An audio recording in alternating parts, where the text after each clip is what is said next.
Doctor Shrikant Shinde खासदार हे प्रतिवर्षीप्रमाणे यावर्षीसुद्धा त्यांनी बसेसची मोफत व्यवस्था केलेली आहे। जसं आपण म्हणाला एस टीचा संप असतानाही ही एवढी व्यवस्था लोक फार 1-2 दिवसापासून बेचैन झाले होते, विचारणा करत होते की संप आहेत, बस येणार आहेत का, पण तेही गणपतीच्या कृपेने आणि खासदारांच्या माध्यमातून हे साध्य झालेले आहे। सर्व कर्मचारी एस टीचे आणि बसेस वेळेवर आलेले आहेत। कोकण आणि गणपती एक जिव्हाळ्याचं नातं आहे। गणपतीची वाट कोकणची मंडळी अत्यंत आतुरतेने बघत असतात आणि त्याचबरोबर बसेसचीसुद्धा मोफत बसेसचीसुद्धा वाट बघत असतात की खासदार दरवर्षी ही मोफत बसेसची व्यवस्था करतात। आणि यावर्षी त्याच्यात दुग्ध शर्करा योग आहे की माननीय मुख्यमंत्र्यांनी लाडक्या बहिणीसाठी सुद्धा प्रति महिना 1,500 रुपये दिलेले आहेत। 2 महिन्याचा हप्ताही आलेला 3,000 त्यांच्या खात्यात जमा झालेले आहेत आणि गावाकडे गेल्यानंतर महिलांना एस टीमध्ये सुद्धा 50% सवलत आहे। त्यामुळे आनंद आहे।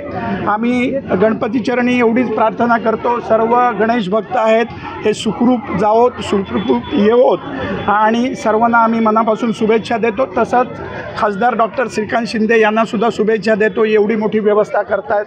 धन्यवाद। आणि गणपतीला मोठ्या प्रमाणात शिवसेनेकडून गाड्या सोडल्या जातात, पण गणेश भक्त जे गावी गेल्यानंतर येताना त्यांचे खूप हाल होतात। येताना त्यांना रेल्वेमध्ये किंवा बस एस टीमध्ये मिळत नाही, तर शिवसेना याच्या पुढे हे प्रयत्न करणार नाही, आपण सांगितलेली सूचना रास्त आहे।